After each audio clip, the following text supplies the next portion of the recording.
Hi, everyone. I'm Jess, and I'm the content manager here at Course Report. Course Report is the resource for helping people find the right coding and technical skills boot camps for them. With Course Report, you can research the best online and in-person boot camps all over the world, find out where to apply, and how to fund your coding boot camp experience. Today, I'm so happy to have three Lighthouse Labs team members joining us to talk about why transferable skills really matter in cybersecurity. So let me introduce our experts. Jake Monroe is the lead cybersecurity instructor at Lighthouse Labs. Deborah Gillum is a career services advisor at Lighthouse Labs, and Jeremy Shockey is the co-founder and CEO of Lighthouse Labs. So let's dive in. Jeremy, why is 2024 a good time to launch a career in cybersecurity? I'd argue it's the same as 2023 and 2022, which is you can't start early enough.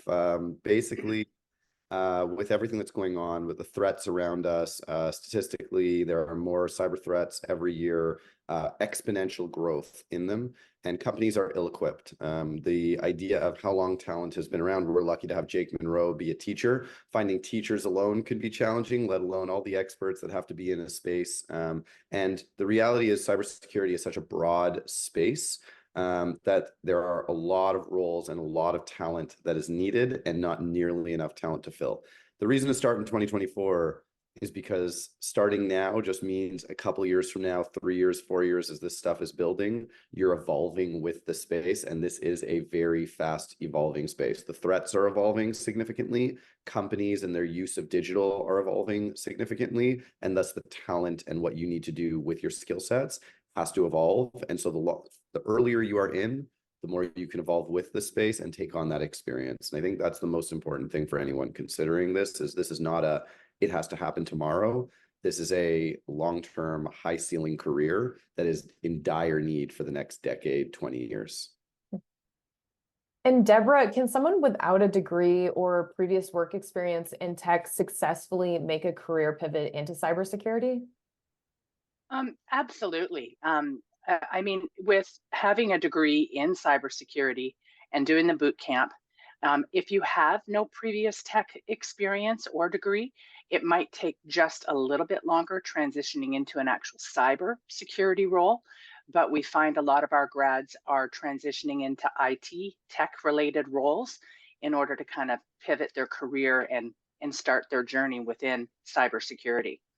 I actually do have, this is hot off the press, a testimonial from one of our grads. I just got it yesterday, actually. Before joining the cybersecurity boot camp, I had zero background in the field, no degree. This intensive 3-month program not only equipped me with the valuable knowledge, but also offered a unique learning experience that surpassed my expectations. The highlight, however, was the internship opportunity facilitated by Lighthouse Labs. This hands-on experience in real-life setting was invaluable, allowing me to apply the skills that I gained during boot camp to practical situations. I'm truly grateful for the guidance, mentorships, and resources Lighthouse Labs has provided throughout my journey. Your commitment to helping individuals transition into cybersecurity field is evident and greatly appreciated. And that is probably one of many testimonials, but I just wanted to give you kind of a hot off the press testimonial that I received. That's so I cool. love straight kind of Yeah.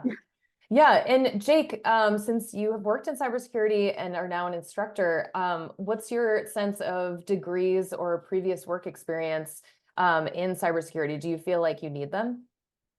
No, I don't think you need a degree. Not necessarily. I just think like a lot of other careers or fields, having a degree is great, but it's definitely not necessary or needed.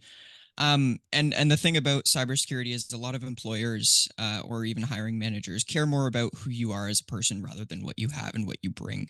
I've met lots of employers and kind of hiring managers who mentioned that they want to understand who you are as an individual, what your goals are, what you can do, how willing are you to learn on your own, et cetera. And if you have that, then in a lot of cases, it can be worth more than a degree. If you're willing to put in that effort, prove that you have what it takes to learn, you'll impress a lot of people and, get your name out there, push yourself out of your comfort zone and kind of really show them you're willing to do what it takes and they'll appreciate that. So transferable skills are a great benefit of bootcamp grads since most students have some kind of experience in another field. Jeremy, when we're thinking of career changers, like why exactly are transferable skills that important when we're thinking of cybersecurity? Well, I mean, I think they're important in almost any job, especially when you're looking to do a career transition. And like, while Jake and Deborah kind of said, the experience is not necessary, and I agree with that. Obviously, we run a boot camp where we have people coming without experience. I think Deborah said it right, where there's this, there's this stage of, okay, well, if you come in and you don't have any, what do you need to do to build your career? And the idea of motivated professionals and motivated people is kind of what the boot camp field is built on, right? This idea that you can push people a lot more aggressively if they really want it. So the first thing is that all these people who are assessing and interviewing at a junior level, they know that your skills, whether you went to university, college, learned online, or you went to a boot camp, those skills are only so good. Lighthouse Labs and boot camps, what we do is we put the skills in a place where you actually have to use them in like a work-like environment. So the practical version of that is appealing to a lot of employers, but at the end of the day, they're, like Jake said, they're assessing your first set of skills, but then they're really looking at, are you motivated enough to make it over the hump of being an entry-level person that I'm going to have to coach and make sure is coming along? Are you going to learn aggressively? Are you going to be good at communicating with other people? Are you going to be a positive or a negative on our team? And most importantly, in cybersecurity, when you are dealing with stress and high levels of importance of what you are doing, are you going to be able to deal with that? Are you going to be able to problem solve calmly or not? All those things I just said, they are not cybersecurity specific. The transferable skill is sitting in a job where you had a very difficult thing to do and you had to problem solve and you trusted yourself to figure it out and move it forward, and you dealt with everybody around you properly. Those kind of things make a very, very big difference for how someone's assessing you in an interview and assessing you in your first job.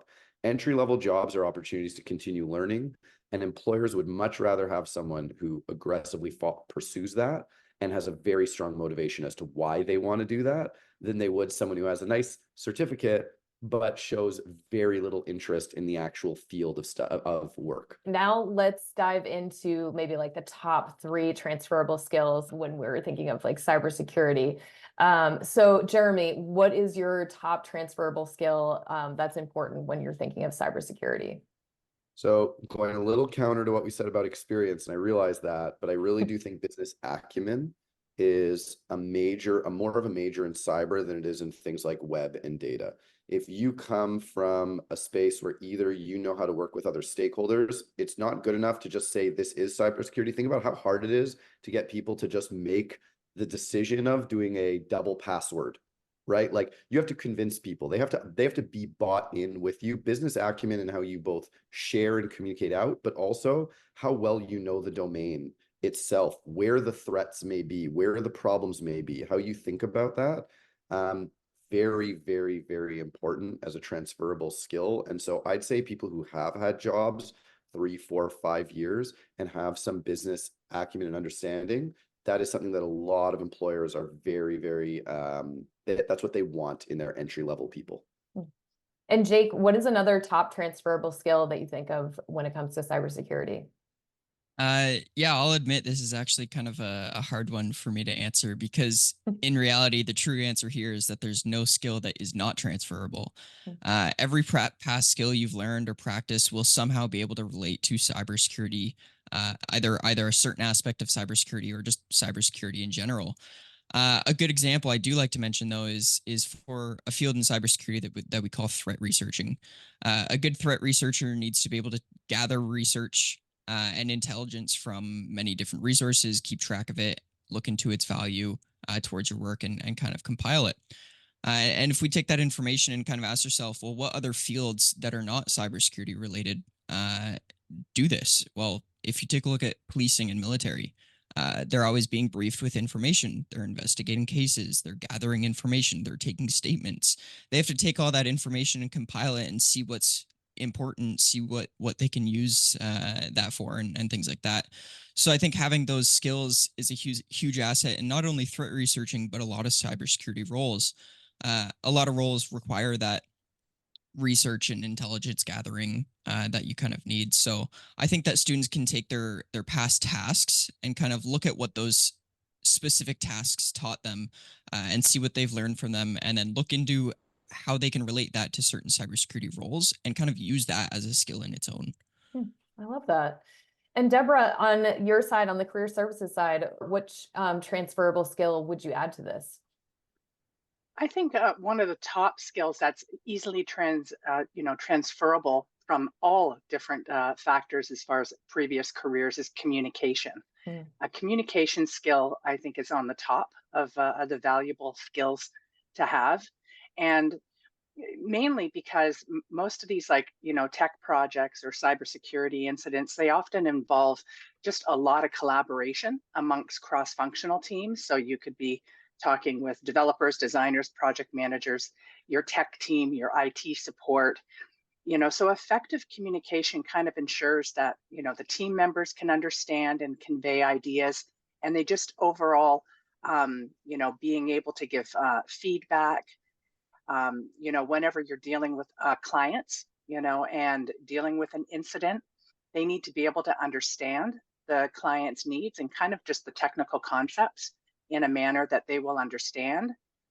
So I think communication is top on my list, but as Jake and Jeremy said, there's lots of transferable skills that an employer will take into consideration from their previous work experience.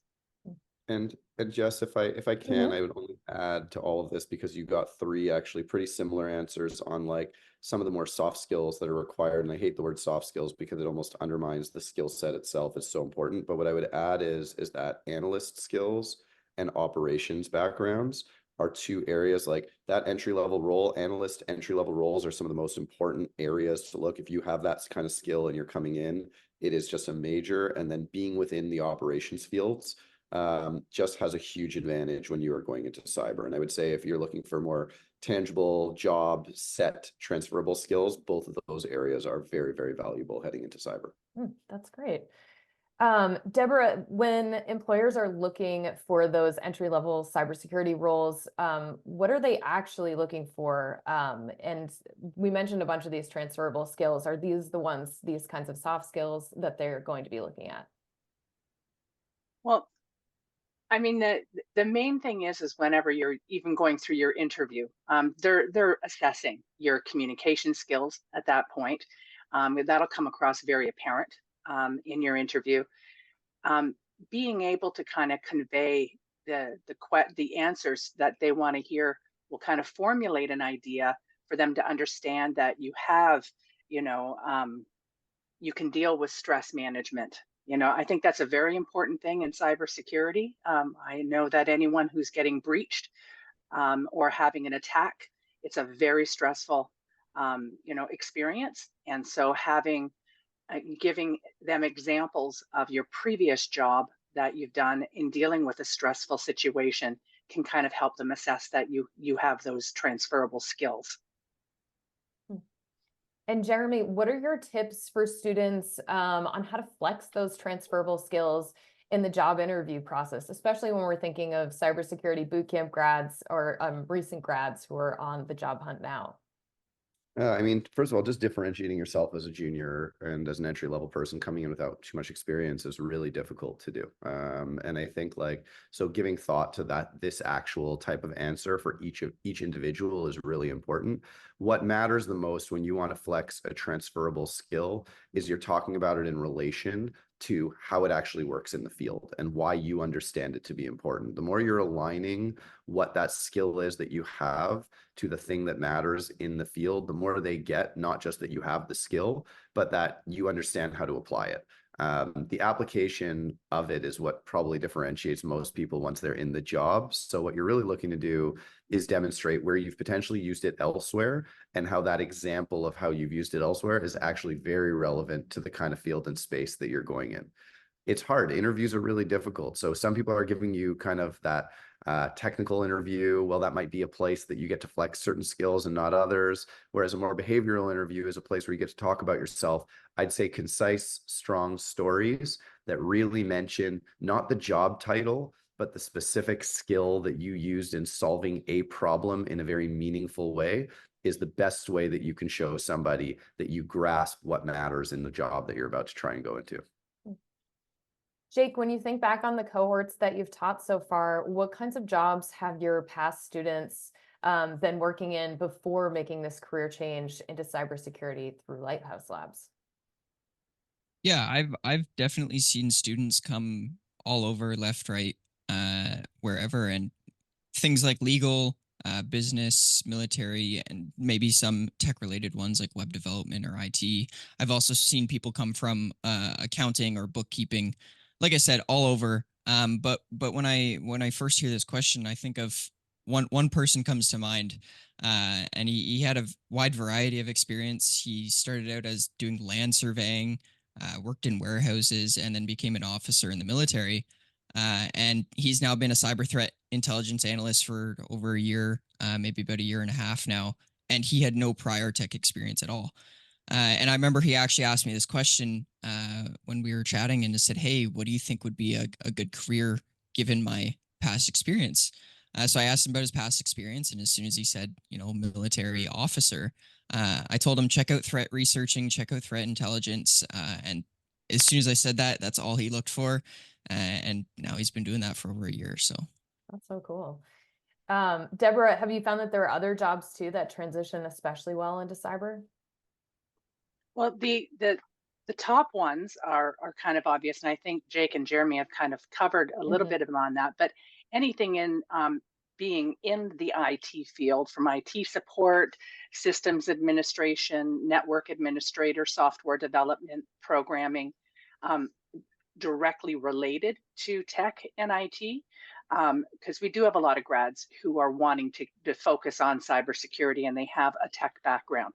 So I would say it's kind of more of an upskill for them to get the actual do the actual boot camp, and then proceed to the next level in their career and in their journey in cybersecurity. So the tech job market has been a bit of a roller coaster the past year or so. Jeremy, have Lighthouse Labs cybersecurity bootcamp students been landing cyber or IT roles after graduating? So Deborah would kill me if I said they weren't.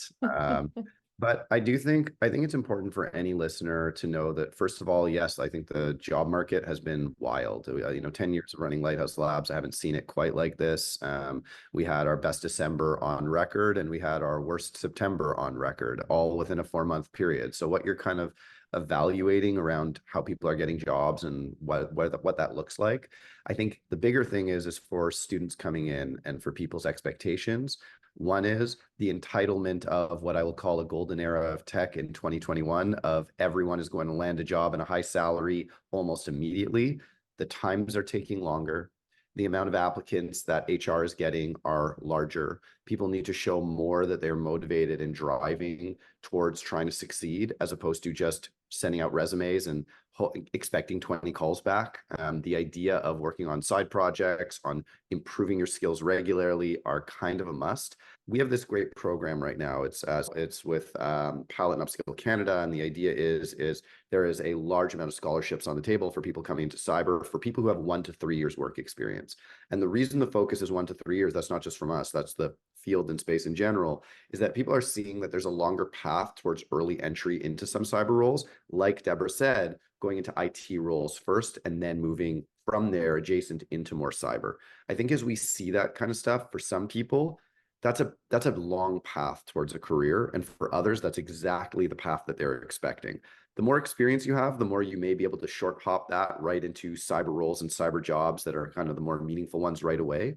But I think people coming into this field, the idea of internships, of getting work experience, and then being able to parlay that work experience into the real roles that last. The ceiling is very high, the career is very long lasting, but that first point, the premise of boot camps should have always been and has always been that you are getting to spend less time in a classroom and more time actually learning by doing, whether it's with the skills and practicing yourself or getting your first job, whatever it is, and gaining that work experience and getting paid to continue learning to the point where that career is now very much in your hands for the rest of your time.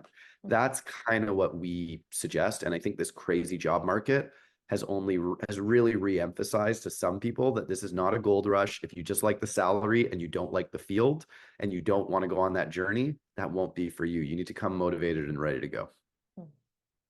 And Jake, what is your advice for incoming cybersecurity students this year on making the most of the Lighthouse Labs experience? Yeah, so we've said this many times throughout this session here, is that cybersecurity isn't all technical. There's a lot of soft skills you can use and leverage in cybersecurity, and it really doesn't matter where they come from. I worked at McDonald's for 2 years, and most people think, yeah, that's a good first job, make some money as a kid when you're young.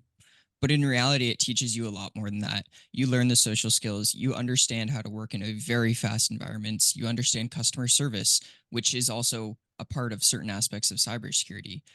So whatever experience you have, don't discount it. It can be transferred into cybersecurity because of how fast and wide the field is. So I think my tip is, as you're learning, take a look at the why. Ask yourself, why am I learning this, and how will it be used, and what fields is this used in? Now take a look at yourself and kind of ask, are there any skills from my past that I can relate to this?